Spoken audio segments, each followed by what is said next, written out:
Ja, hey Leute, was soll ich dazu sagen? Wie ihr seht, nach langem Hin und Her hat sich Nala aber dann doch dazu entschlossen, ihrem Herrchen den Stock zu holen und dann doch so etwas weiter rauszuschwimmen. Und ich, sehr, sehr begeistert war ich. Also schön anzusehen, wie sie mit sich gekämpft hat. Aber ihre ersten Schwimmversuche hier in der neuen Saison waren dann doch von Erfolg gekrönt und alle waren glücklich.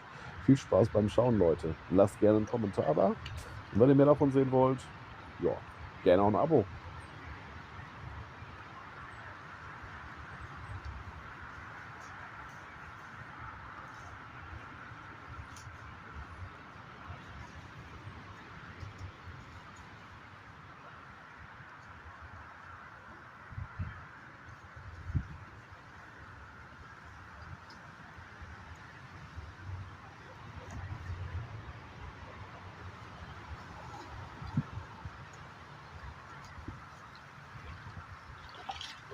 Super, hi Nala, super gemacht.